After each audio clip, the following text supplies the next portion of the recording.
भोपाल से खबर है, सौरभ शर्मा की अग्रिम जमानत याचिका खारिज कर दी गई है। आपको बता दें, पूरे मामले में सौरभ शर्मा जो आरटीओ का पूर्व आरक्षक है और करोड़ों की बेनामी संपत्ति सौरभ की अभी तक सामने आ चुकी है। सौरभ ने अपनी गिरफ्तारी से बचने के लिए अग्रिम जमानत याचिका दायर की थी। भोपाल कोर्ट में सौरभ शर्मा ने गिरफ्तारी से बचने के लिए याचिका लगाई थी। सौरभ शर्मा के खिलाफ लुकआउट नोटिस जारी हुआ है। आपको बता दें, ग्वालियर के एक वकील जिसका नाम राकेश पाराशर है, इसने सौरभ शर्मा के लिए याचिका लगाई थी ताकि सौरभ शर्मा को बचाया जा सके, लेकिन भोपाल कोर्ट ने इस मामले में फैसला लिया और सौरभ की अग्रिम जमानत याचिका को खारिज कर दिया। अग्रिम जमानत याचिका दरअसल वो होती है जिसमें आरोपी अपनी गिरफ्तारी से बचने के लिए कोर्ट के समक्ष ये याचिका लगाता है। तो गलत ही छापा है जी, छापा ही गलत है। गलत है जो लोक सेवक है ही नहीं। लोक सेवक मतलब जो शासकीय सेवक है उसके यहाँ छापा डाल सकते हैं, उसकी परमिशन लेंगे आप। लेकिन जो लोक सेवक ही नहीं है, जो लोक सेवक के दायरे में नहीं आता, उसके आप छापा नहीं डाल सकते। मेरा सवाल ये है, ये क्वेश्चन मेरा आखिरी तक रहेगा, इसलिए इसकी FIR ही गलत दर्ज हुई है और छापा भी गलत है। और जहाँ तक सहयोग का सवाल है, मेरी विडो माँ वृद्ध, उसने पूरा सहयोग किया है। और जो जी बता रहे हैं ना कि सोना मिला, वो सोना मेरा है ही नहीं, ना मेरे घर से मिला वो सोना, ना मेरे नाम से कार है। जो गलत बता रहे हैं, जो सुर्खियों में चल रहा है वो गलत है। तो देखिए, ये बयान तो आते ही रहेंगे। जाहिर सी बात है, सौरभ शर्मा से जो व्यक्ति जुड़ा है वो कहेगा ही नहीं कि ये सोना उसका है, नोट उसके हैं। और अब इस बड़ी और अहम जानकारी पर हमारे साथ भोपाल से हमारे सहयोगी मनोज राठौर लाइव जुड़ रहे। मनोज जी, दो महत्वपूर्ण बात, सौरभ शर्मा की अग्रिम जमानत याचिका खारिज कर दी गई है। सौरभ शर्मा का वकील तो कह रहा है कि ना पैसा सौरभ का है, ना सोना सौरभ का है, तो फिर ये है किसका? क्या ये रटी रटाई बात जो वकील बता रहे हैं, कहीं से इन्होंने कुछ जानकारी जुटाई कि हवा हवाई में बोल दी है बस?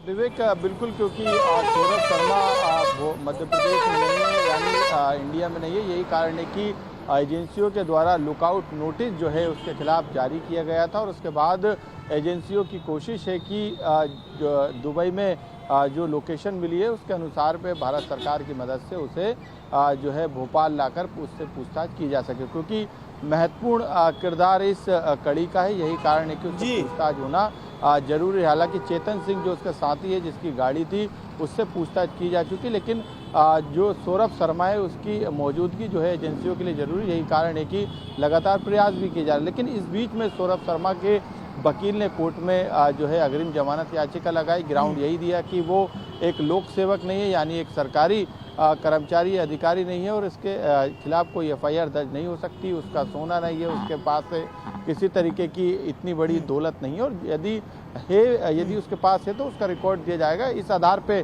जो ग्राउंड तैयार किया था वकील ने। हालांकि जो सौरभ शर्मा की अग्रिम जमानत याचिका है उसे खारिज करने का काम जो है जिला कोर्ट ने किया। हालांकि कानूनी तौर पर अभी हाई कोर्ट और सुप्रीम कोर्ट का दरवाजा जो है सौरभ जो शर्मा है उसके वकील खटखटा सकते हैं, लेकिन एजेंसियों की कोशिश है कि किसी भी तरीके से सौरभ शर्मा जो है उनके हाथ लगे और उसके बाद जो सवाल एजेंसियों के पास है उसका जवाब सौरभ शर्मा से निकाल।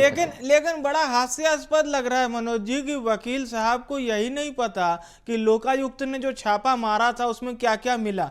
क्या सौरभ शर्मा के घर में कोई इतनी राशि, नगद और इतने जमीन के डॉक्यूमेंट्स रख के चला गया? मतलब सौरभ शर्मा तो टोटल बेगुनाह हो गया वकील साहब की ओर से। हालांकि भोपाल कोर्ट ने तो अग्रिम जो बेल वारंट है उसको बाकायदा निरस्त कर दिया कि नहीं, हम अग्रिम जमानत याचिका दे ही नहीं सकते, आपको तो आना ही पड़ेगा। लुकआउट नोटिस तो जारी हुआ ही है सौरभ पर।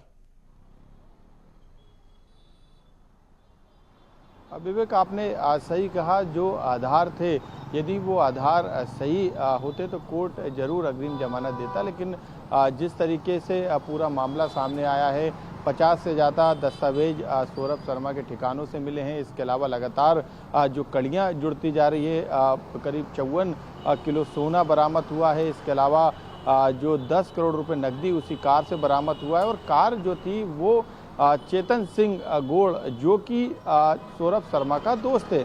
तो जो ये कड़ियाँ हैं उसमें कहीं ना कहीं कई तरीके के सवाल अब खड़े होने लगे हैं, और इनकम टैक्स की कार्रवाई के साथ जो है लोकायुक्त की कार्रवाई भी चल रही है। इसके अलावा मनी लॉन्ड्रिंग का केस भी जो है इस पूरे मामले में दर्ज किया गया है, विदेशी करेंसी भी मिली है। तो तमाम तरफ से जो है सौरभ शर्मा पर शिकंजा कस चुका है। अब उसकी मौजूदगी जो है जांच एजेंसियों के लिए जरूरी हो गई है। यही कारण है कि लुकआउट नोटिस जारी किया गया था कल, और अब कोशिश यही है कि किसी भी तरीके से सौरभ शर्मा को दुबई से भोपाल लाया जाए और उससे पूछताछ की जा सके। चलिए अब देखना होगा किस तरह से सौरभ शर्मा को दुबई से भारत लाया जाता है। मनोज जी, आप हमारे साथ बने रहिएगा। एक बार फिर से हम आपका रुख कर रहे हैं।